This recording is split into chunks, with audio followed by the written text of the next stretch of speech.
Puspak at Sanchetna Ias. I am faculty of history as well as the director of Sanchetna Ias.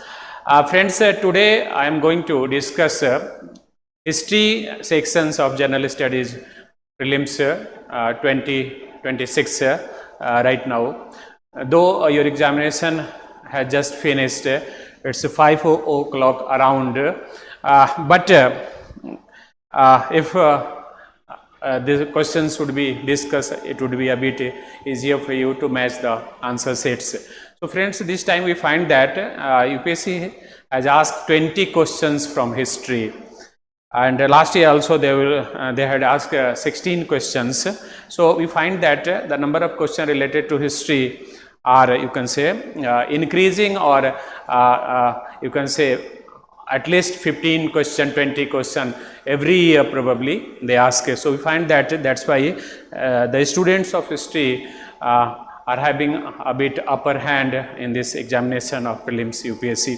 So we find that there were 20 questions this time, and out of 20 questions, 15 questions, around 14-15 questions are doable. So if you have gone through original text like an introduction to Indian art 1 and 2, and along with this, if you have gone through the themes in Indian history, means new NCERTs, I would be able to do the questions.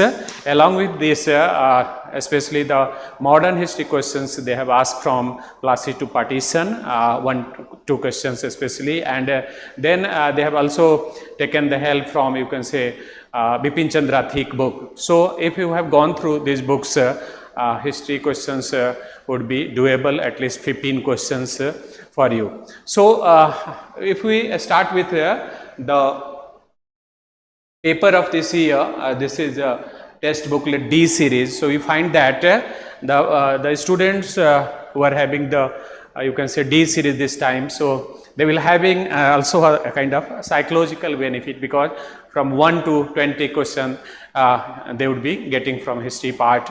So when we go through the question paper, we find that from different sections they have asked the questions. For example, this question is related to, you can say, Rigvedic age, or you can, or the geographical, you can say, location of Aryans. So this is one question is related to Vedic age period and Vedic people location. The second question comes from, you can say, Buddhism, and then again we find that the ancient name and the new name of you can say Vedic rivers and some other rivers of ancient India they have asked. Again you can say the next question they have asked from, you can say, Buddhist Stupa Amravati. So this art and culture related question, and then the Sangam dynasty, one question they have had from South India.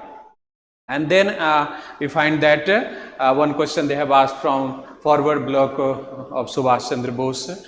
So this kind of question they have asked, and then they have asked the, you can say, the you can say Eka movement and the Bardoli movement related questions are there in the question paper. And along with this, we find that they have asked you can say some questions from, you can say, Act of 1919, Government of India Act 1919, and then we find that one question they have asked from various ragas, means music, and then you see one question again from Rigvedic, you can say, or ancient period terminology, and then you can say they have again asked question from art and culture, and then see next question is from modern India, and then you can say ancient history again.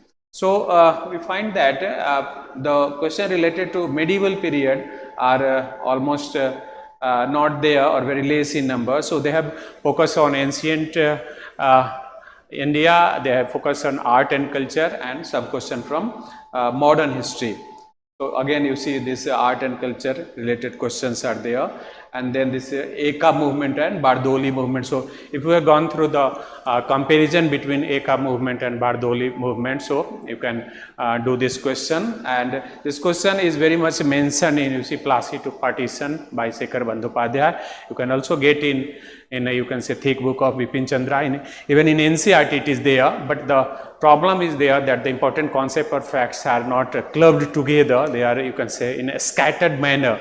So even if this time we find that the art and culture question they have asked, they are coming from NCERT, but they are not clubbed together in one paragraph. So if you have gone thoroughly and if you can apply some mind of yours, definitely it would be doable, though the questions are not easier this time.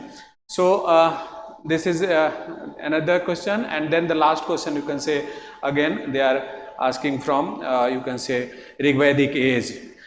This is also very important to understand that this year some questions they have asked from, you can say, current affairs, means the sections which are there in newspapers, or some you can say discussions, or you can say government channels. If you have gone through these channels, discussion related to particular, you can say, sections, especially related to the Vedic age, Harappan, you can say, age, so you will be able to do these questions. Or if you have gone through the newspapers and other reports, it would be a bit easy, because they have mixed the current affair things or report related things with the textbook, and that's why it is making the questions a bit, you can say, tough for you. So this is the D section, 20 questions we have done. Now when we see, we find that you can say, when we go with the answer, we find that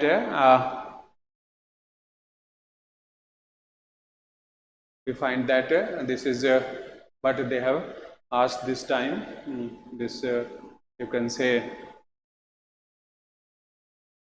this paper is there on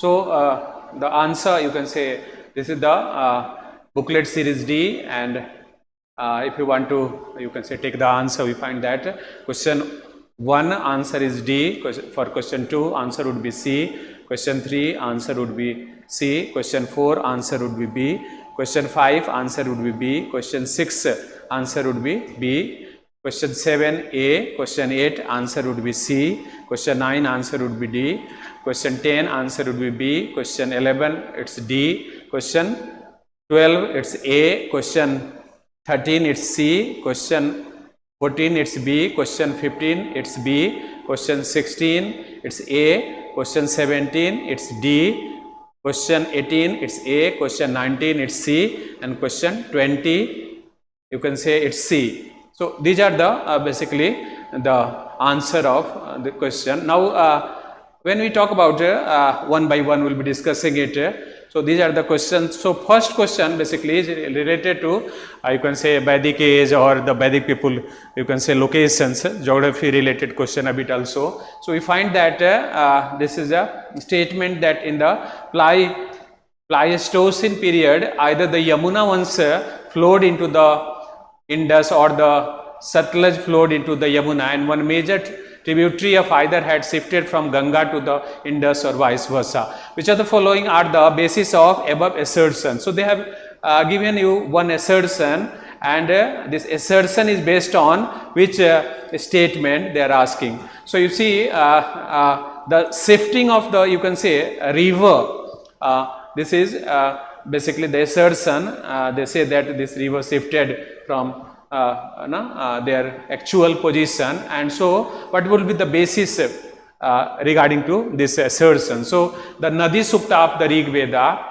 So in Nadi Sukta of Rig Veda, you see rivers are mentioned, but the shifting of the river is not mentioned. So A means 1 would not be basically the option which is correct here. And then exploration of the Satluj and the Yamuna by Robert Bruce Foote. Though Robert Bruce Foote has played important role in the, you can say, discoveries of especially the Stone Age period things, but on the basis of his, you can say, discovery or his work, it is not there, and therefore we cannot say that the shifting happened, because in this regard he has not worked. And then the presence of the same species of dolphin in both the Indus and the Ganga river system. So this is very much there. So we find that only statement 3rd basically explains the assertion, means on the basis of statement 3rd this assertion could be there, and that's why 3rd statement is only correct. So here answer would be, you can say, D, means D for Delhi. So only 3 means only 3rd statement is correct, and that's why we find that the answer of question number 1 is 3. Now when we talk about the second question, we find that this question is related to Buddhism. What does an empty seat represent in early Buddhist iconography? Now they have given you 4 options: the meditation of the Buddha, the Buddha's first sermon, the Buddha's Mahaparinirvana, and Buddha's Mahaviniskarmana. Now you can say these are the symbols, empty seat. So basically the meditation of the Buddha symbol is, you can say, Bodhi tree. When Buddha got enlightened, that is symbolized with the Bodhi tree. So again here first option would not be there. The Buddha's first sermon, it's related to, you can say, Dharma Chakra Parivartan. So it's a wheel related symbol. So this is also not there. And then Buddha, you can say, Nirvana. So this is the basically the death of Buddha. This symbolizes, you can say, the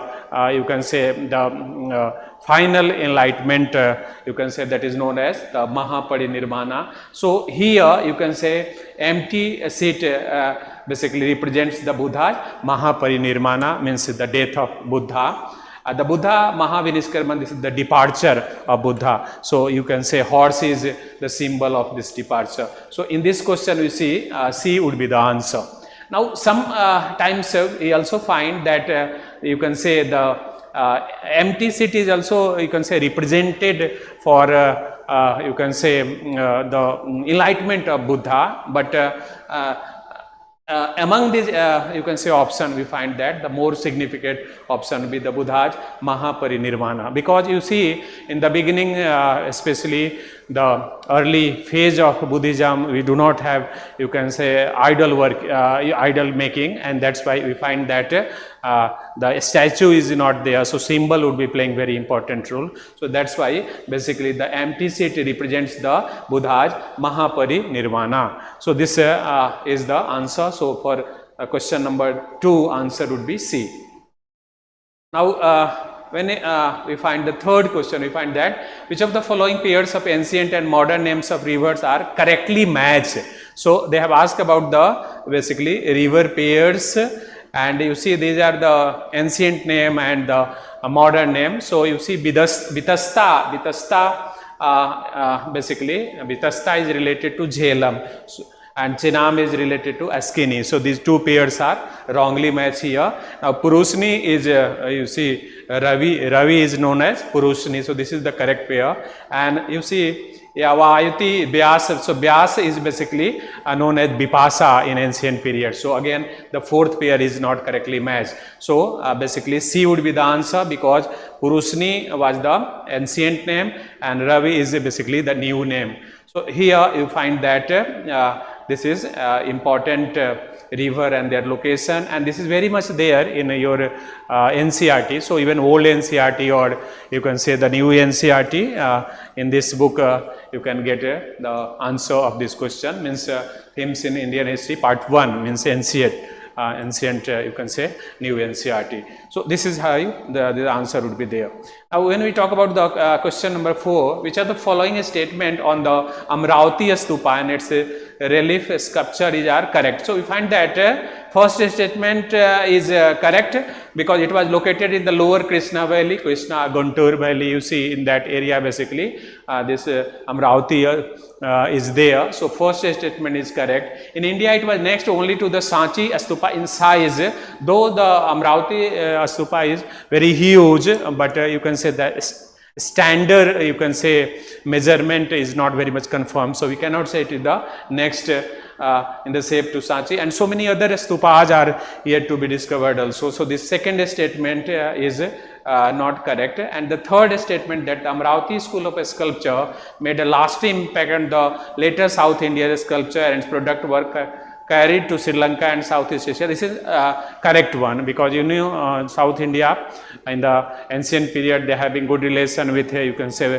Western Europe and you see the Southeast Asia as well. So we find that this third statement is also correct. So first and third statements are, you can say, correct, and so we find that the answer would be 1 and 3rd. So we find that 1 and 3rd would be the answer, and so you see here that 1 and 3rd means B for Bombay would be answer of this question. So this is question is related to Amravati stupa. Now next question, which of the following pairs of the king and his dynasty early historical Tamilkam are not correctly matched? See, South Indian part is very, very important. Generally students do not go with South Indian part, but now you see South Indian part is important. Why important? Because the basically Sanatan Dharma or the Hinduism is very much preserved by South India, because South India was not to face you can say the invasion of invaders in this period. So it was very less in comparison to the North India, and that's why you see that they have preserved the things, and so Sangam age and then the Pallav, Chalukya and all the important dynasties are important, and so generally UPSC ask question from that area. So Sangam age is very favorite topic, and so this time they have asked a simple question which is very much there in the themes themes in Indian history part 1. So it is there in old NCERT is also there. So question was also a bit easy. So you see Sengutuvan Chera dynasty, it's correctly matched. Then you see Udayan Jeral was not from Chola dynasty. The important you can say Sangam rulers from Chola dynasty was basically Karaikal and you can say Ellora and Karaikal, they were important. So Udayan Jeral also basically he also belonged to Chera dynasty. So the second option is incorrect, and this Nedun Jelian Pandya, it's a Pandya dynasty, it's correct. So 1 and 3rd are correct option, and so you see C would be the answer, because Nedun Jelian he belongs to Pandya dynasty, and Gutwan he belongs to Chera dynasty. So this is how the answer would be, you can say C. This was a bit easy question, doable question. Maximum people probably they must have done it correctly if they have gone through the any you can say NCERT book. Now question number 6, when we find that which of the following factors contribute to the formation of forward bloc by Subhash Chandra Bose in 1939. So there are multiple reasons, but the main reasons are very few. You see there was a conflict between Gandhi and Subhash Chandra Bose.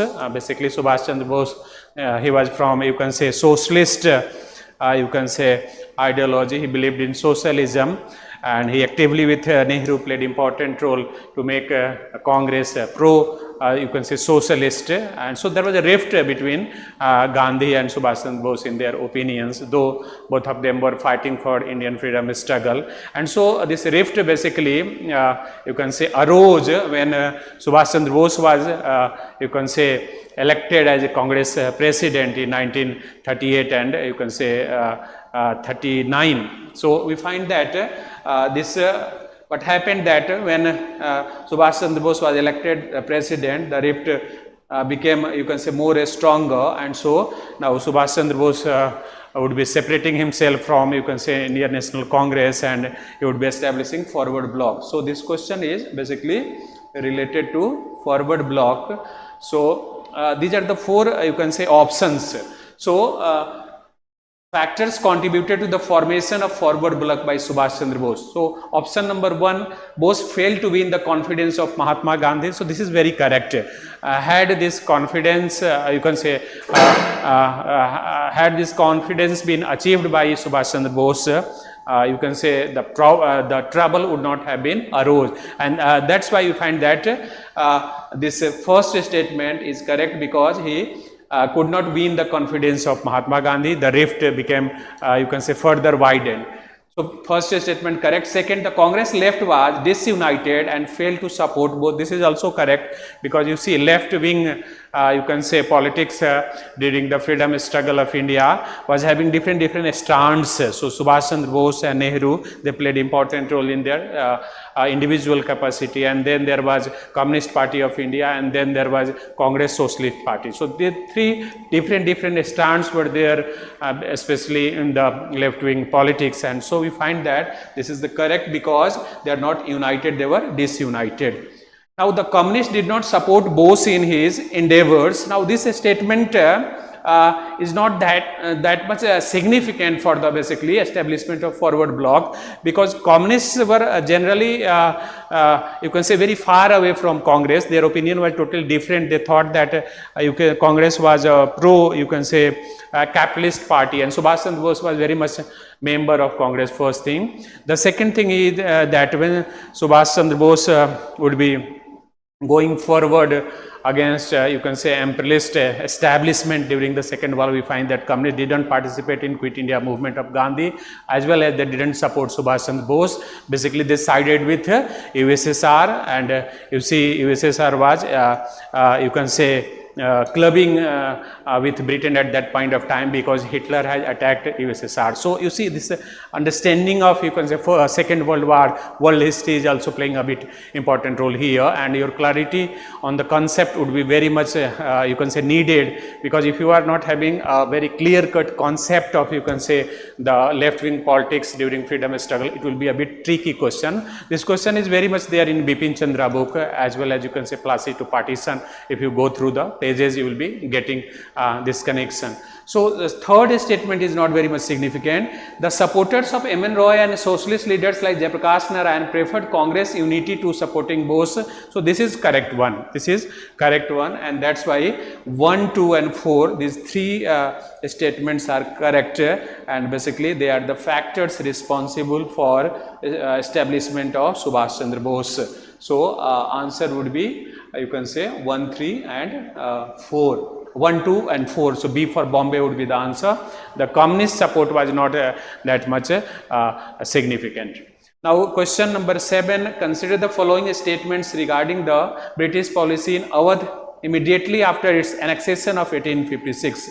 So you know that the British had basically did, you can say, a subsidiary alliance with native states. So Hyderabad was very prominent one, then Awadh was also the signatory of the subsidiary alliance. But when Lord, you can say, Dalhousie came, he wanted to annex maximum territories of India under the direct control, and that's why through various means he tried to do this. And so in the name of ill administration, or you know, in the name of you can say a doctrine of lapse, he tried to do it. So we find that in 1856 Awadh was annexed in the name of ill administration, and then there was a problem with the talukdars. So talukdars means the jamindars of that area, Awadh area. Now they were basically deprived, you can say, of their privileges which were very much there, and that's why they actively participated in the revolt of 1857. So when Awadh was annexed by the British, now they did so many changes. Their relationship with the talukdars was very strained. So this question is based on that theme only. So the talukdars were possessed of their estates but allowed to retain their arms and forts. So this is you can say incorrect statement, because not they were you can say deprived of their privileges. These means their estates or their you can say jamindari, they are arms related privileges and forts related privileges were also denied. So first statement would be incorrect. A summary revenue settlement was made in 1856, assuming that the talukdars were outsiders. So this is correct one. It was said by the British that they are not the insider people, local people. They are basically outsider, and that's why this statement is correct one. The British believed in taking revenue directly from the peasants by removing the talukdars. So this is also correct. So therefore, because talukdars now would not be accepted by the British, they were announced they are outsider, and that's why they wanted to have direct control over the territory, a direct collection of land revenue. So the third statement is a correct one. So that's why first statement and third statement, they are the correct statement. And so we find that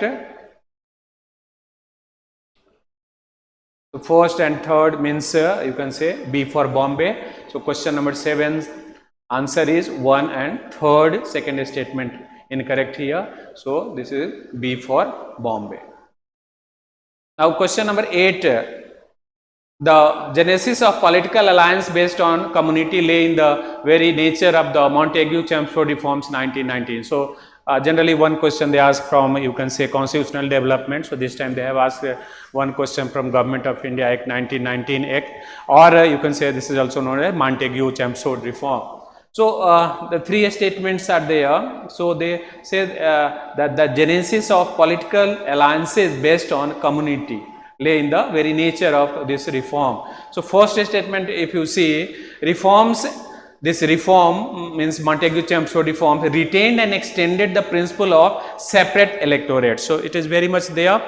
For the first time in the Indian Council Act of 1909, the separate electorates were introduced, and that was extended step by the British, so that the divide and rule policy would be basically implemented in India. So this was retained and extended also. They extended it to you can say 6 community, 6 people, and they also extended it to Anglo-Indians. So this statement is correct one. The second one is that separate electorates were supposed to counter Indian nationalism, which was growing stronger. So this is very much correct. Basically this was the important concept behind this you can say providing the separate electorate, so that the Indian nationalism would be diluted, it not be strengthened. So they played so many important you can say measures for this, and one important measure was that providing separate electorates.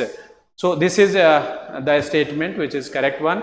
Now the deprived classes allied around the favors inherent in separate electorate. This statement is incorrect here. The first thing is it was not very much there in the genesis of you can say political alliance. The second thing is that you see for the first time you can say the emphasis was laid by you can say the British government or Britain, or you can say the Prime Minister Macdonald. This is known as Macdonald you can say communal award. So that happened in you can say second round table conference. It means that here that would not be important you can say thing under this reform. So that's why this deprived class rallied around the favors inherent in separate electors is not correct here, because in the genesis of political alliance it was not important part at that point of time. So this would be wrong. So first, second statement are correct. So C would be the answer, 1 and 2. Now question number 9. Pandit Mallikarjun Mansoor, the famous classical singer of Karnataka, represented the, so basically this is Jaipur Trauli Gharana. So if we that music, dance, this architecture, they are important, you can say paintings, they are important segments of art and culture, and this time again the questions related to art and culture they have revived. So, but in NCERT, you see in the generally in old NCERT you will not be getting this. Somewhere you will be in new NCERT, some names are there, but sometimes you have to change the newspaper. So if some a specific personality related to art, music, theatre is mentioned in newspaper, you have to change that and would be getting a question from there. So it's very famous name, and so this is Jaipur Atrauli Gharana. So for this question you see introduction to Indian art volume. So now this time you see that maximum question if you would be getting, you have to get from this part 1, from part 2 they have asked a bit less question this time. So but these two books are very, very important books. If you have gone through these books, there is a very high chance that you would be able to do the art and you can say culture related questions. Especially you can say the people who have gone through these two books this time, definitely they will have upper hand, because art and culture is very unlimited, you can say, section, and 100 of books and guides are there. So that would not be helping that much because you do not know from which section they would be asking question. So here we find that Jaipur Atrauli Gharana is very famous Gharana, and Pandit Mallikarjun Mansoor is related to him, that Gharana. Now, in which of 10th question, in which one of the following texts does the term Kshetrapatni, mistress of the field, originated? Now, in Rig Veda it is not there, in Atharvaveda it is very much there. So, you see at the time of Atharvaveda, in later Vedic period, now the agriculture became, you can say, prominent, it became the primary occupation for Vedic Aryans, and that's why so many new terms are very much there in Atharvaveda. So, this Kshetrapatni, it's related to fertility and the cultivation and the expansion of agriculture. So, this term is very much there in Atharvaveda. Ashtadhyayi, you know, it's a Ashtadhyayi, basically it's a grammar book written by, you can say, Panini, and then Arthashastra is a book on polity and economy, though you can say agriculture related themes are also there, but the Kshetrapati is very much mentioned in Atharvaveda. So B for Bombay would be the answer. Now next question, which one of the following Carnatic music ragaj is similar to rag Bilawal in Hindustani music? So here you see again you can say Hindustani music and Carnatic music, there are different variations. So here the answer would be D for Delhi, this Dhira Shankar Varan rag. So this is related to the Bilawal of Hindustan. They are having some, you can say, similarity, especially in Sudh Swara, means 7, you can say Sare Gama Padhani. So these are very much similar in both ragas. So that's why, and they are basically used. So that's why the answer would be D for Delhi. Now another important thing I want to say you that the question related to Vedic age, especially all the questions are not this time are related to NCERT books. So it means that the Indian you can say government, or the, you can say the question framers, they are interested to enhance your, you can say, awareness, your interest in Vedic literature. So if you are having some Vedic literature related discussion on the important TV channels, or you can say newspapers, in journals, so you have to take interest, because some important terms and some you can say deeper questions they are asking from there also, not only for books. The second thing is that you know that it's all is related to basically you can say the various schools of history writing also. So basically in you can say the Marxist historiography, you know, in India also the Vedic you can say things are very limited, or sometimes they have mismatched also, deliberately they have been mismatched, and that's why you can say various literature, various reports and journals are coming on the discussion on Vedic things. So you have to be a bit eagerful in reading those reports also, so that in future you will be able to write the questions in prelims as well as in mains, because you will see Vedic literature is very vast literature and all things are not very much there in your NCERT, though this new NCERT is a bit you see comparatively enriched than the old NCERT, especially in the section of Vedic age related topics. So this is important thing to understand. So here now next question is the artificially fixed rupee sterling exchange prescribed by the Hilton Young Commission was adopted by the British government for which one of the following reason? So they have given four different reasons, but here you see the answer is the first one, adding the flow of remittances from India and maintaining India's credit worthiness. So this credit worthiness enhancement and the flow of, you can say, remittances means home charges, you can say home charges related drain was to be continued and accelerated. So in that sense basically they did this, and so you see the first answer is correct related to this. Now this see rupee sterling exchange which was prescribed by Hilton Young Commission, now this also created imbalance, and that's why you see before launching the civil disobedience movement, you see when Gandhi went with his 11-point demand. So one demand was also making change in the this Indian rupees and this pound sterling ratio, and that's why this is very much there in the demands of Gandhi. So this question is related to that theme only, and so this Hilton Young Commission, why he adopted like the chairman. So this man emphasized because doing this one, adding the flow of remittances from India and maintaining India's credit worthiness. Now this theme is very much you can say discussed in Bipin Chandra thick book, means freedom struggle, and along with this you see R.C. Dutt economic history of India, you will be getting these things also, and Plassey to partition you will also have you can say this concept discussed. So if you have gone through any of this book, it will be very easy for you to get the correct answer. Now providing support to Indian imports is one not important for them, importers, and they didn't basically support Indian importers generally, except of First and Second World War, where modern industries of India get some momentum to flourish themselves. They didn't support and they didn't you can say take interest in, you can say, flourishing the Indian industry.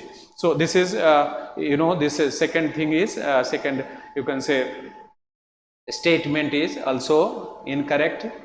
Now you see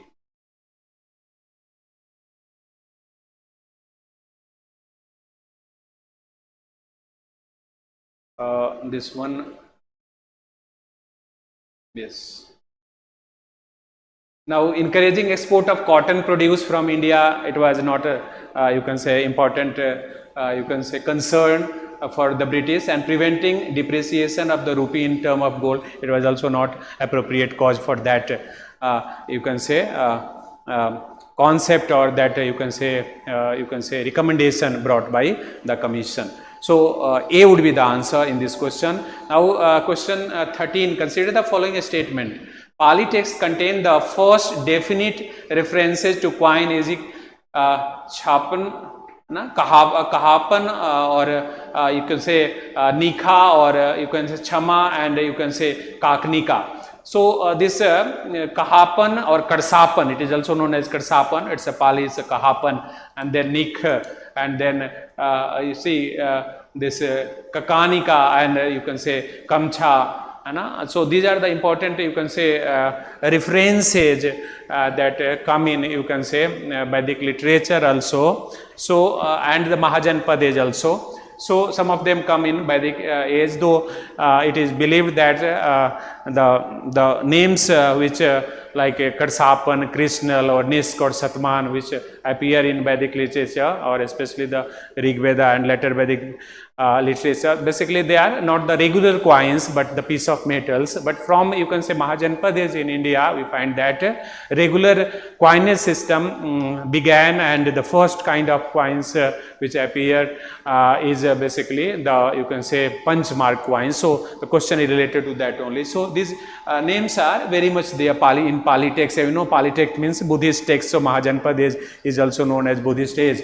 The second is the literary evidence from Pali text is corroborated by archaeological evidence of punch mark coins from many sites, most of them made of silver. So this is also correct. So you see, this is the time of beginning of, you see, coinage system in India. For the first time, regular coins began from Mahajanpadesh, known as Panchmark coins. So in Buddhist literature, Buddhist text, their Pali names basically appear. So these both statements, now these, on the basis of these both statements, they ask that the above statements have been associated by which of the following. So if these two statements are correct, these assertions are correct, so these two consequences or two, you can say, features of life are mentioned here: emergence of urban life and transition to money economy. So both are correct, because you see, this is the time when second urbanization in India happened. You know, the first urbanization in India was there in Harappan civilization, and second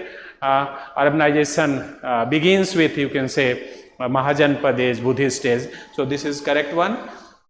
And then transition to money economy, this is also very much there, that we know that even in Harappan age there was a very highly, you can say, or very flourished, you can say, trade and commerce system. But at that time even the coins are not there. So we find that they use basically seals, but seals were not the basically symbols of coins, or they're the synonym of coins. So barter system was used. And then in Rigvedic age and later Vedic age, we do not find the regular coins, though Nishk, Satman, Krishnal, these terms are used, but they are not considered by historians as regular coins. So the regular coinage system begins with Mahajanpadesh or Buddhist age, and that's why we find that the transition to money economy happened, because before that the barter system was there, money economy was not there in India. And so first and second, both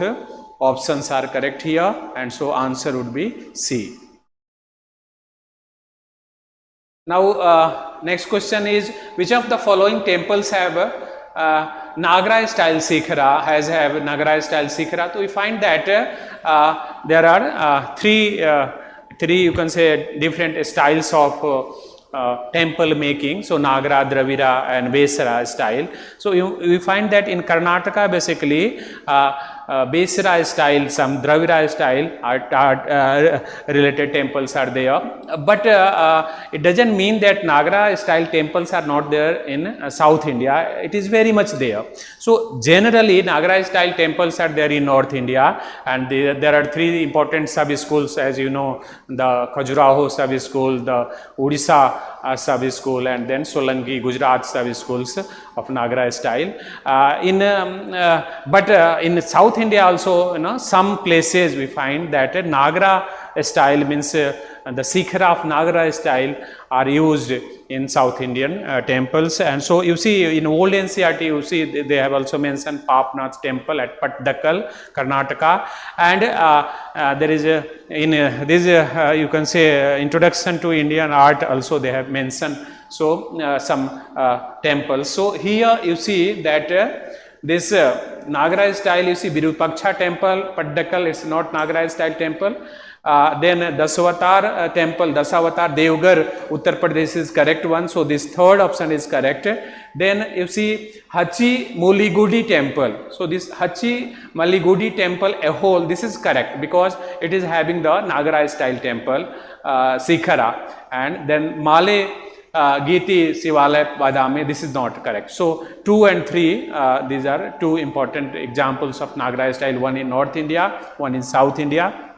And you know that in North India also some Dravida style Sikhara is there. There is a Telika Mandir in Gwalior, so that is basically having some elements of Dravida style Sikhara, Dravida style Sikhara. So this is how we have to go with these questions. So important, you see art architectures basically the temple architecture is very important. Generally one question they would be asking always. So here you can say this Hachi Maligudi temple, a whole, and then you can say Dasavatar temple, Devgar. So you can say 2 and 3. So B would be the answer of this question. Now question number 15, it's related to Jainism principle. So among the 4 main forms of existence of life recognized in Jainism, 4 main forms, which one of the following is not included? So now Deva, gods is there, Yaksha, then Manushya, and you see Tiryancha. So you see this God concept, though it is very much debatable, but even in old NCERT you have gone through that Jainism believes that the Devtas or the gods are very much there, though they are below the Jina. It means that they are not very much clear cut about the existence of God by and large, and that's why this A would not be excluded. They are asking to include, so the Deva or God concept is very much there, no, though they are below Jin. And then the Yaksha or demigod. So this Yaksha or Yakshini concept or their idol making is very much prevalent in, you can say, Buddhism, Jainism, as well as you can say Brahmanism. But in the main 4 you can say recognized forms of existence, now these Yaksha were not included. And then Manusya, human beings are very much there, and then animals and plants are very much there. So here the answer would be B for Bombay. Though you see sometimes gods or Deva concept is also debatable, but even the old NCERT it is very much you can say clear cut there that they they believe in the concept of God. Now you see, if they are heterodox religion, why it is there that they below in concept of God? Because it's a kind of, you can say, political and religious you can say purpose. They wanted to expand their religion. So if the people who are believing in gods, if they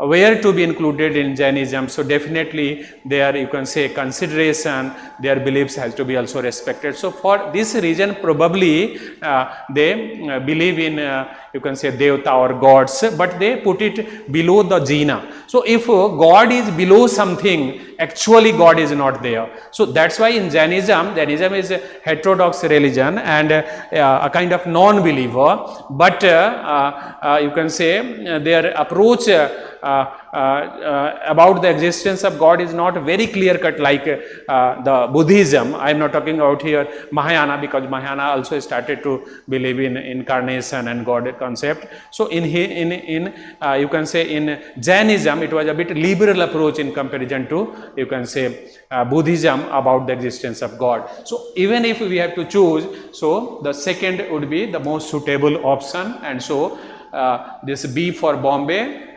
Yaksha concept would be important, and so this would be excluded from the 4 main, though the Yaksha, you can say Yaksha idols are also made by Jain people. Now next one is this Hali Salasya painting in the Bagh caves represent. So that is very, very important, and this is very much there in, you can say, introduction to Indian art part 1. And so in Bagh, you see Bagh caves are very much there, Badami caves, Bagh caves, Amravati, Junar, so Karle. So there you will be getting this question, and so it is very much there. Now these 3 are not very prominent in Bagh caves representation. So here a joyous folk dance is basically the answer of this question, Hali Salasya painting. And then you see next question is question number 17. Consider the following statements related to the use of place value system in India. So this you can say mathematics related contribution is a great significant for ancient Indian people, and that's why the earliest epigraphic use of the place value system in India is found in the Mankani plates from Gujarat. This is very correct. because this is very much mentioned in Mankani plates of from Gujarat. And in the 9th century, place value become general in inscription of all over India. This is also correct.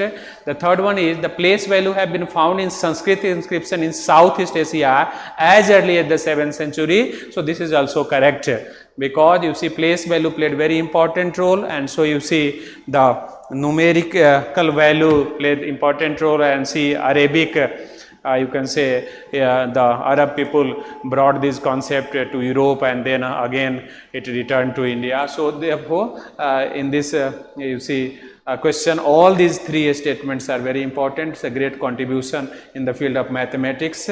So this is correct one. Next question is, consider the following statements about the archaeological findings in Harappan towns. There is wide occurrence spindle wheels in the houses but absence of spinning wheels. So this is very correct one, because spinning wheels are not there, but the you can say the spinning was there. So basically this spinning happened through hands. So spindle wheels were used. The occurrence is very much there. The evidence is very much there.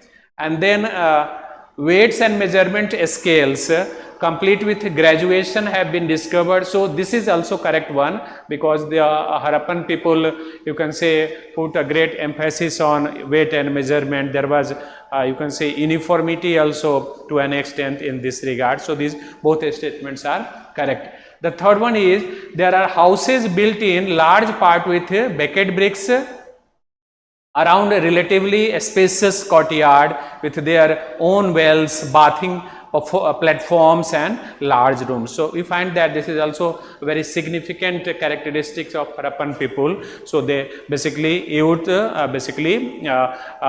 baked bricks, or they used the burned bricks. So they baked the bricks and they used it. They also used dry bricks somewhere, but the burned bricks were used at larger scale, and that's why you find that this statement is also correct. Now on the basis of these references, these statements have to be decided. So statement 1 suggests that spinning was a laborious activity done at home. So this is correct one, because it was done with the help of hands and not through, you can say, the weaving machines are not there. So this is correct one. Then statement 2 suggests that extent of the scientific knowledge Harappan possess. This is also very correct one, because they are having the very highly developed you can say measurement weight system.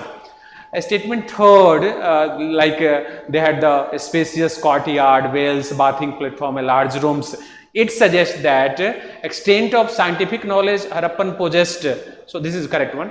This third statement, this courtyard and wells and bathing platform, large rooms are very there. So the third statement suggests that emergence of a common property system is there. So this is a not correct one, because if in each and every house there was a you can say a spacious courtyard, the wells are there, the bathing you can say facility are there, drainage system inside the houses are also there. So they are basically the characteristics of you can say not a common property but individual property. So it means that the concept of individual property was very much there, and as Harappan society was a very sophisticated, very highly you can say artisan society, and that's why it is correct one. So we find that the first and second statement are correct here. So A would be the answer, 1 and 2 only are correct, third one is not correct.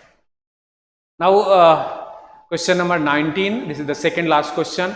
Which one of the following statement about the Eka movement and Bardoli system is correct? So now these two statements are very, you see, conceptually high questions. Along with that, you see factual information are also you can say to be you remembered by you at the time of. So it means that if the 2 or 3 or 4 you can say important movements are there, so you must have a comparing chart. So the comparison between basically the participants, so the class participation, the causes, you can say the reason, the leadership, So all these, on the basis of all these points, you have to do the comparison between important movements. So on that theme, this question they have asked. So the Eka movement and Bardoli movement. So the Eka movement was throughout supported and organized by the Congress, while Bardoli Satyagraha was initially independent of Congress influence and was only in the last stage supported by the Congress. So this first statement is incorrect. They have basically reversed the reality, and that's why it's incorrect. The second, you can say that the Eka movement was provided leadership by the Talukdar of Awadh, where the Bardoli you can say Satyagraha was a movement of landless you can say laborers. So this is also you can say incorrect. This is the participants were not actually what the statement is saying. And the third statement, the Bardoli Satyagraha was a campaign against the enhancement of land revenue. So this is correct. Bardoli Satyagraha happened because the land revenue was enhanced, and the you can say this one.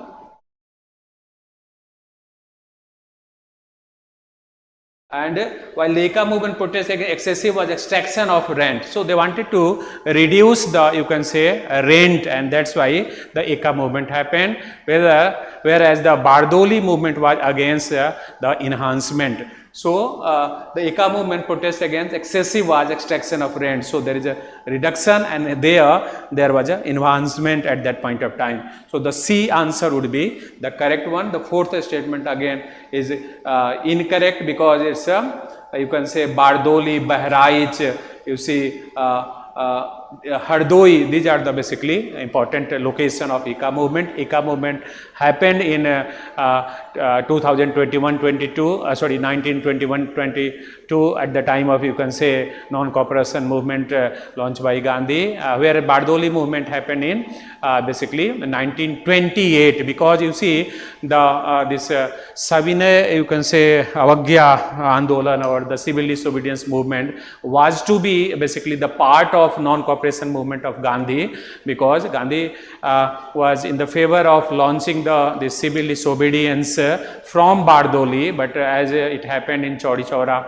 case, he was to suspend the movement, and that's why the Bardoli movement could not take place at that point of time. And so in 1928 the Bardoli movement started for you can say getting the demands of peasants fulfilled, because the basically the rent was very high, and so they wanted to do the reduction of rent. So C would be the correct answer. D would be again you can say incorrect. So for question number 19, C would be the answer. Now question number 20. Consider the following statement about the Rigvedic period. So irrigation from wells allowed agriculture to expand away from flood plains and strips on river margins into the present Punjab and Haryana plains, having underground water levels reasonably close to the surface. So this is correct one. Drought animal power was employed to draw up water of the wells. This is also correct one. Now on the basis of these two important you can say statement, they have given some statement, and they say that what are support the above statements, means these are the basically causes on the basis these are the you can say reason on the basis of that assertion is there. So see which of the following information support the above statement. So there is evidence in the Rigveda of use of you see Ashma, Chakra, stone pulley wheel, and a Hawa strap wooden pails to draw up water. So this is correct one. In Rig Veda these things are mentioned, very much mentioned. So this is correct one. Mention has been made in the Rig Veda of the use of implements like Parasul, Kulishika, and the you can say you see you can say Kulishika and Datra or Sreni. So this is also correct one, because you see this different tools are used. You see pursue, it's a pursue, it's a spelling error here. So it's a pursue because we have basically typed this question for you separately. So the pursue or kulisa means X, and the datra or seni means sickle, they are mentioned. It's very much true. So this statement is also there, and there is a history of the use of ox even before the Rig Veda for plowing the land and pulling the carts. We find that even in Harappan period, we find that the clay cart is there, and then you see the other you can say evidences are there which suggest that there was a cultivation, there was a plowing, though there was no you can say finding of the iron plowshare, but the cart plowshare or wooden plowshare was very much there. So that's why we find that this statement is also correctly mentioned over there. Now select the answer. Now on the basis of which these three factors, the two assertion could be correctly said. So we find that the first one is related to, you can say, irrigation. The third one is also related to irrigation because the pulling the carts and plowing land, so that is using of wheel, it is very much there. So these two are related to the irrigation or expansion of agriculture in this regard. Second statement is correct, it is very much mentioned in Rig Veda, but it is not directly related to the first, you can say, the assertions, which are two assertions there. So that's why we find that in this case the second would not be included in the answer. So 1 and 3 would be the answer. So C would be the answer. 1 and 3 would be the answer.